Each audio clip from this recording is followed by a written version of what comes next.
আজকে আপনাদের সঙ্গে কথা বলবো one of the best book about money, rich dad poor dad. বইটি লিখেছেন রবার্ট কিওসাকি, আর বইটি পাবলিশ হয় 1997-এ। From 1997 to 2024, this one of the best selling financial book ever. লেখক আরও বই লিখেছেন, বাট এই বইয়ের মতো আর কোনো বই এত বেশি জনপ্রিয় হয়নি। লেখক এখানে শুধুমাত্র তার অভিজ্ঞতাগুলোই আমাদের সাথে শেয়ার করেছেন, বাট খুবই ইউনিক ওয়েতে। এখানে সে দেখানোর চেষ্টা করেছে তার দুই বাবার পয়েন্ট অফ ভিউ। তার আসল বাবা হচ্ছে একজন খুবই হার্ডওয়ার্কিং গভর্নমেন্ট এমপ্লয়ি, যাকে কিনা তিনি আমাদের সঙ্গে পরিচয় করেছে পোর ড্যাড হিসেবে। আর আরেকজন হচ্ছে তার ফ্রেন্ডের বাবা, বা তার ফ্রেন্ড মাইকের বাবা ছিলেন, যিনি কিনা ব্যবসা অ্যান্ড মানি ম্যানেজমেন্টে অসাধারণ অভিজ্ঞ ছিলেন। তাকে লেখক রিচ ড্যাড হিসেবে পরিচিত করেছেন আমাদের সঙ্গে। আজকের এই ভিডিওতে আমরা এই বই থেকে rich dad and poor dad 6টি লেসন আলোচনা করব আপনাদের সাথে। চলুন ভিডিওটি শুরু করা যাক। The first lesson is rich don't work for money, money work for them. কথাটা শুনতে অনেক বেশি সুন্দর হলেও এর বাস্তবতা একদম ভিন্ন। আমি যদি আপনাকে এই বই থেকে একটা এক্সাম্পল দিই লেখকের, তাহলে আপনার জন্য বুঝতে আরও বেশি ইজি হবে। লেখক বলেন তার যে পোর ড্যাড ছিলেন, তিনি প্রত্যেক মাস শেষ হতে না হতেই খুবই চিন্তিত হয়ে পড়তেন, বা বিল যখন পে করতে যেতেন হিমশিম খেয়ে যেতেন। এর কারণটা যখন লেখক রিসার্চ করে বের করলো, তখন তিনি দেখলেন যে তার বাবার সব থেকে বড় যে অ্যাচিভমেন্ট ছিল তাদের নিজেদের থাকার বাসস্থান, সেটাই ছিল তাদের সব থেকে বড় লায়াবিলিটিস।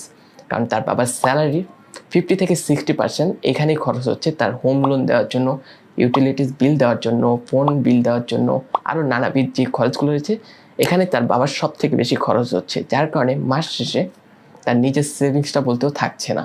এর কারণে প্রত্যেক মাসে তাকে টাকার জন্য কাজ করতে হচ্ছে। সেম জিনিসটা আমাদের ক্ষেত্রেও অ্যাপ্লিকেবল, কারণ আমরাও যখন মিডল ক্লাস বা লো মিডল ক্লাসের রয়েছি, তারা যখন একটা ভালো চাকরিতে জয়েন হই, তখন আমরাও চিন্তা করি আমাদের ফ্যামিলিকে একটা ভালো লাইফস্টাইল দেওয়ার জন্য। এর কারণে আমরাও হয়তো কারো থেকে লোন নিচ্ছি বা কারো থেকে ধার দেনা করে আমাদের মাথা গোঁজার জন্য একটা নিজস্ব জায়গা তৈরি করি। এক্ষেত্রে প্রত্যেক মাসে আমাদেরকে এই লোন পে করার জন্য তখন কাজ করতে হয়। প্রত্যেক মাসে একটা ভয় বা ভীতি নিয়ে কাজ করা শুরু করি যে এই মাসে যদি আমার স্যালারি না আসে, তাহলে আমি আর এই টাকাগুলো পে করতে পারবো না। যার কারণে আমি আর ঝামেলায় পড়ে যাব। তখন আমাদের ওয়ার্কে আরও বেশি এফোর্ট দিতে হয়, আমাদের বসকে খুশি করতে হয়, আমাদেরকে দোয়া করতে হয় আমাদের যেন এই কাজ থেকে বের করে না দেয়। দ্যাটস ওয়াই আমরা তখন টাকার দাসত্ব করা শুরু করি বা টাকার জন্য কাজ করা শুরু করি। বাট অন্যদিকে লেখক যখন রিচ ড্যাডের কাছে যেতেন মানি ম্যানেজমেন্ট শেখার জন্য, তখন সেখানে বলা হতো একদম ভিন্ন কথা। সেখানে বলা হতো যে পে ইউ ফার্স্ট, সর্বপ্রথম তোমাকে দাও, দেন অন্য সকলের কথা চিন্তা করো।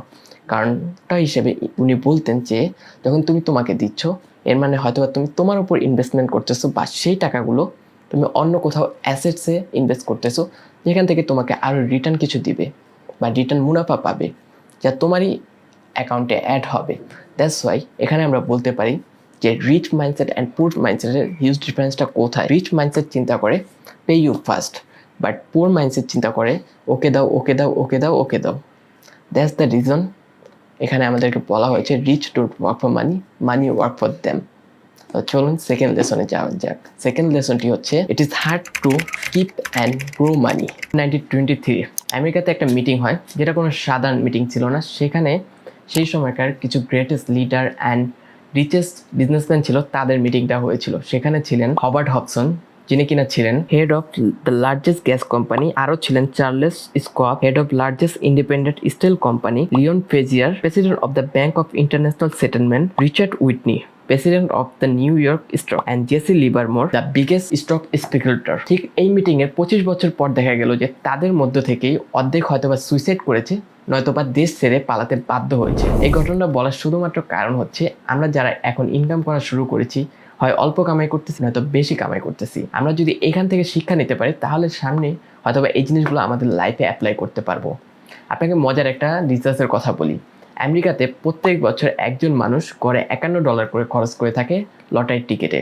অ্যান্ড এদের মধ্যে থেকে যারা অনেক বেশি লাকি থাকে তারাই জিততে পারে। কিন্তু রিসার্চে দেখা গেছে যে এই লাকি যারা জিততেছে, তাদের মধ্যে থেকে 70% মানুষ যেই জিরো থেকে শুরু করেছিল, লটারি জিতার পর আবার সেই জিরোতেই চলে আসে। এখানে লেখক আমাদেরকে অসাধারণ একটা ফর্মুলার কথা বলেছে, সেটা হচ্ছে অ্যাসেট অ্যান্ড লাইবিলিটিস। আমি যদি সংক্ষেপে বা খুব সহজভাবে আপনাদেরকে বলি, অ্যাসেট হচ্ছে ওই জিনিস যে জিনিস আপনার পকেটে টাকা ঢুকাবে, আর লাইবিলিটিস হচ্ছে সেই জিনিস যে জিনিস আপনার পকেট থেকে টাকা খোয়াবে। লেখকের রিচ ড্যাড এখানে বোঝার সুবিধাতে খুব সহজভাবে বলছে যে অলওয়েজ পে ইউ ফার্স্ট। এই পে ইউ ফার্স্ট কারণ হচ্ছে আমি যখন নিজেকে স্যালারি দেব, তখন অলওয়েজ আমাকে ফোকাস করতে হবে যেন আমি আমার অ্যাসেটের উপর খরচ করতে পারি। যখন আমি আস্তে আস্তে আমার অ্যাসেটগুলো তৈরি করব, সেগুলো আমাকে খরচ দেওয়া শুরু করবে বা আমার টাকা দেওয়া শুরু করবে, তখন আমি সেখান থেকে এক্সপেন্স করতে পারবো। বাট অনেক সময় দেখা যায় কি আমরা অ্যাসেট ভেবে আমরা লাইবিলিটিস ক্রয় করে ফেলি। যেমন লেখক এখানে বলেছে তার পোর ড্যাডের একটা ঘটনা। তার পোর ড্যাড হোম লোন নিয়ে বাসা কিনেছিলেন, বাট তিনি মনে মনে ভাবতেন যে তার এই বাসাটাই হচ্ছে তার অ্যাসেট। বাট লেখক যখন এই বাসাটা নিয়ে একটা গাণিতিক টান দিলেন, তখন দেখলেন যে এই বাসায় তার স্যালারির 60% খরচ কেটে নিয়েছে। তো এখানে আমাদেরকে বুঝতে হবে যে অ্যাসেট কোন জিনিসটা আর লাইবিলিটিস কোন জিনিসটা। আমরা অনেক সময় ভাবি যে আমি যেই গাড়ির শোরুম থেকে গাড়িটা কিনছি সেটাও আমাদের জন্য অ্যাসেট হতে পারে। বাট আপনি কখনো খেয়াল করেছেন আপনি যখন গাড়িটা কিনে রাস্তায় ড্রপ করবেন, তার সাথে সাথে আপনি সেই গাড়ির প্রাইসটা বা ভ্যালুটা কমিয়ে ফেলছেন। আপনি যখন সেই সেম জিনিসটা শোরুমে নিয়ে বিক্রি করতে যাবেন, সেম প্রাইস পাবেন না। তাই আপনাকে অলওয়েজ ফোকাস থাকতে হবে আপনি কোথায় ইনভেস্ট করতেছেন, is it asset or is it liability. Try করবেন যে রিয়েল এস্টেটে ইনভেস্ট করা, নয়তো বা শেয়ার মার্কেটে ইনভেস্ট করা। শেয়ার মার্কেটটা অনেক ঝুঁকি হয়ে যায় আমাদের বাংলাদেশের ক্ষেত্রে, তাই অলওয়েজ যাচাই বাছাই করে নেবেন। এই লেসনের মূল ফোকাস হচ্ছে আমাদেরকে আমাদের টাকাকে কিভাবে আমরা রাখতে পারি অথবা গ্রো করতে পারি। তাই আশা করি হয়তো বা এখান থেকে অনেক কিছু শিখেছেন। তো চলুন যাওয়া যাক তৃতীয় লেসনে। তৃতীয় লেসন হচ্ছে the importance of side income. আমরা যারা চাকরি করি অথবা আমরা যারা বিজনেস করতেছি, আমরা প্রত্যেকেই একটা স্যালারির উপর ডিপেন্ডেন্ট।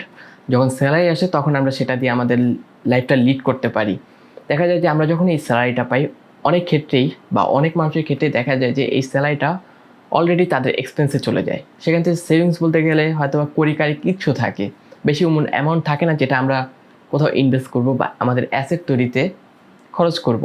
লেখক আমাদেরকে সাজেশন করেছে আমরা যত বেশি পারি আমাদের ইনকামটা ফার্স্টের দিকে গ্রো করার। কারণ একটা সময় শুরুতে আমাদেরকে একটু কষ্ট করতেই হয়। সেক্ষেত্রে আমরা যখন অ্যাসেটগুলো বিল্ড করা শুরু করব, কষ্টটা আস্তে আস্তে কমতে থাকবে, কারণ আমাদের ব্যাকআপ হওয়া শুরু করবে, আমাদের একটা ইনকাম ওই অ্যাসেট থেকে আসা শুরু করবে, যার কারণে আমাদের আর ওইরকমভাবে কষ্ট করতে হবে না। তাই লেখক আমাদেরকে পরামর্শ দিয়েছে যে একটা সাইড ইনকাম রাখার জন্য। হতে পারে সেটা আমাদের ফ্রিল্যান্সিংয়ের মাধ্যমে, বর্তমান যুগের প্রেক্ষাপটে যদি বলি, হতে পারে ফ্রিল্যান্সিং, হতে পারে স্ক্রিপ্ট রাইটিং, কন্টেন্ট রাইটিং, নয়তো বা টিচিং, নয়তো বা কোডিং, এনিথিং যেটা আমরা করতে পারি বা আমরা করতে মানে আমাদের পার্ট টাইম হিসেবে আমরা নিতে পারি। ওইরকম আমাদের উপর চাপও পড়বে না বা আমাদের মেন্টালি প্রেশার পড়বে না।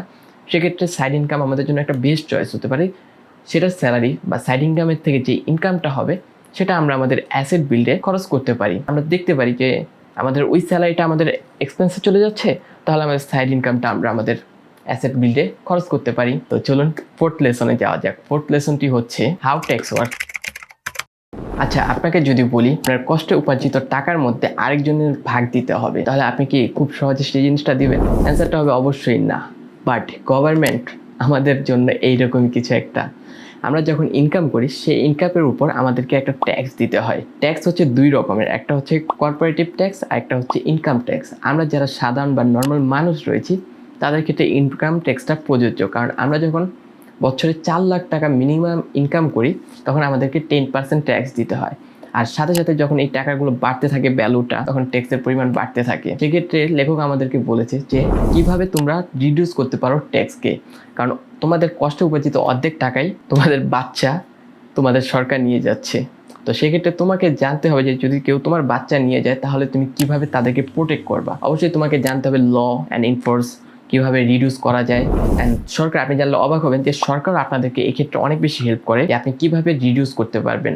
এখানে তারা আইনিভাবে অনেকগুলো জিনিস দিয়ে দিয়েছে, আপনাকে শুধুমাত্র একটু ঘাটাঘাটি করতে হবে অথবা ভালো কোনো ল ফার্মে গিয়ে তাদের সঙ্গে কথা বলতে হবে যে কীভাবে আমি আমার ইনকাম ট্যাক্স রিডিউস করতে পারি। তারা অনেকগুলো ইনভেস্টিং প্রক্রিয়া দিবে আপনাকে, সেগুলো যদি আপনি করতে পারেন, তার মধ্যে হতে পারে শেয়ার মার্কেটে স্টক কিনতে পারেন, মিউচুয়াল ফান্ড কিনতে পারেন, ডিপিএস করতে পারেন। এক্ষেত্রে আপনার অনেক বেশি রিডিউস করে ট্যাক্সকে, তারা এই ক্ষেত্রে ট্যাক্স নেয় না। অ্যান্ড এটা হতে পারে আপনার জন্য অনেক বেশি উপকার, কারণ আপনার টাকা কষ্ট উপার্জিত টাকার থেকে আপনি যখন শুধু শুধু ট্যাক্স দিচ্ছেন 10%, মানে আপনি যদি 4 লাখ টাকা হয় আপনি 10% দিচ্ছেন, মানে 40,000 টাকা আপনার এভাবেই চলে যাচ্ছে। আমরা যারা মধ্যবিত্ত বা লো মিডল ক্লাসের রয়েছি, তো অবশ্যই আমাদেরকে এই সকল মানি ম্যানেজমেন্ট বা মানি বিষয়ক ডিটেলস থাকতে হবে, তাহলে আমরা টাকাকে সঠিকভাবে সঠিক জায়গায় ইনভেস্টও করতে পারবো এবং টাকা ধরেও রাখতে পারবো। তো আশা করি 4 নাম্বার লেসন থেকে আপনি কিছু না কিছু শিখতে পেরেছেন। তো যাওয়া যাক পরবর্তী লেসনে। পরবর্তী লেসন হচ্ছে দ্য রিচ ইনভেন্ট মানি। আপনি কি জানেন সব থেকে বেশি কোন প্রফেশনকে মানুষ হেট করে থাকে? এটা হচ্ছে সেলসম্যান বা সেলস পার্সনদের। বাট অন্যদিকে লেখকের এই বইকে বলা হয় বেস্ট সেলিং অথর বা বেস্ট সেলিং বুক। এটা বলার কারণ হচ্ছে লেখক 47 এজে রিটায়ার নিয়ে নেয়, অ্যান্ড রিটায়ার নেওয়ার কিছু দিনের মধ্যে একটা ঘটনা তার জীবনে ঘটে। সেই ঘটনাটাই আজকে আপনার সঙ্গে বলবো উদাহরণ হিসেবে। সেটা হচ্ছে লেখক রিটায়ার নেওয়ার পর একদিন রাস্তায় হাঁটছিলেন, এমন সময় একটা অ্যাপার্টমেন্ট দেখতে পায়। আগেই বলে লেখকের সব থেকে বেশি ভালো লাগতো রিয়েল এস্টেট ইনভেস্টমেন্ট। তার অ্যাসেট লিস্টের মধ্যে সব থেকে বেশি ছিল অ্যাপার্টমেন্ট, জায়গা জমি বা বাড়িঘর। তো লেখক অ্যাপার্টমেন্ট দেখার পর তার আর তর সরেনি, তিনি সেই অ্যাপার্টমেন্টটা কিনতে চলে গিয়েছিলেন, যার ভ্যালুটাও ছিল খুবই অল্প, যার কারণে আরও বেশি তার ভিতরে একটা আগ্রহ কাজ করেছে। সেই অ্যাপার্টমেন্টটা ছিল ওয়ার্ল্ড ওয়ার 2 এর, যার কারণে অ্যাপার্টমেন্টের ব্যালকনি অ্যান্ড ফ্লোরটা অনেকটা খারাপ অবস্থায় ছিল, ভালো অবস্থায় ছিল না। তো লেখক সুযোগটা আর হাতছাড়া করেনি। লেখক অ্যাপার্টমেন্টটা ডাউন পেমেন্টে, ফুল পেমেন্টও দেয়নি, ডাউন পেমেন্টে ফুল অ্যাপার্টমেন্টটা পারচেস করে নেয়। সে তার এক্সপিরিয়েন্স অ্যান্ড ভ্যালু অ্যাড করে সেই অ্যাপার্টমেন্টটাকে একদম নিউ একটা লুকে নিয়ে আসে। অ্যাপার্টমেন্ট কেনার 3 থেকে 4 মাসের মধ্যে এই অ্যাপার্টমেন্টটা তিনি বিক্রি করে প্রায় $20,000 দিয়ে পারচেস করেছিলেন, তিনি বিক্রি করেছেন প্রায় $75,000 দিয়ে। তিনি 3 মাসের নাগাদে $55,000 লাভ করেছে। তো আপনি বুঝতে পারতেছেন লেখক কিছু না করেও সেখান থেকে টাকা বের করে নিয়ে আসছে। এটা বলতেছি কারণ রিচ মাইন্ডসেট অ্যান্ড পুর মাইন্ডসেটের ডিফারেন্সটা এখানেই। দে লাভ সেলিং, তারা বেচতে ভালোবাসে, তারা প্রতি মুহূর্তে আপনার কাছে কিছু না কিছু বিক্রি করতেছে।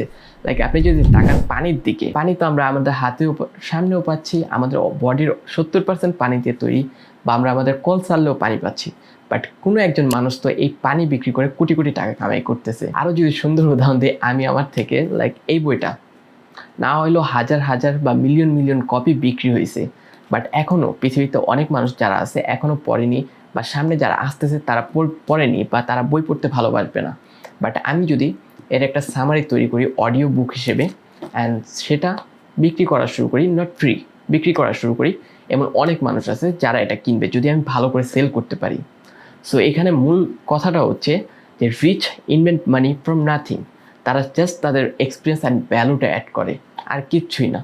সেখান থেকেও তারা টাকা বের করতে পারে। তো আশা করি আপনার কাছে ভালো লেগেছে। তো চলুন পরবর্তী চ্যাপ্টারে যাওয়া যাক। পরবর্তী চ্যাপ্টার হচ্ছে আমার ফেভারিট চ্যাপ্টার, সেটা হচ্ছে রিচ কনস্ট্যান্টলি লার্নিং।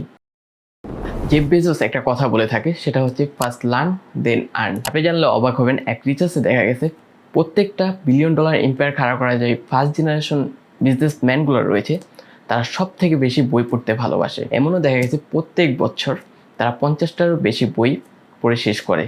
এর মানে হচ্ছে প্রত্যেক মাসে 4টা করে বা এর বেশিও বই পড়ে থাকে তারা। লাইক তারা সব থেকে বেশি সেলফ হেল্প বই পড়ে থাকে।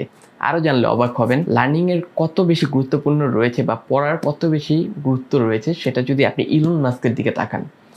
ইলন মাস্ক শুরু করেছিলেন কোডিং দিয়ে, সর্বপ্রথম এক্স দিয়ে শুরু করেছিলেন তার যাত্রা স্টার্টআপের। বাট দেখা গেল তিনি রকেট নিয়ে স্পেসএক্সের কাজও করতেছেন, আর উনি একজন রকেট সায়েন্টিস্ট নয়, বরং তিনি বই পড়ে পড়ে রকেট সম্পর্কে জেনে দেন রকেট নিয়ে কাজ করা শুরু করেছেন। যদি সে পারে তো আপনিও পারবেন, এই কথাটা মনে রাখেন।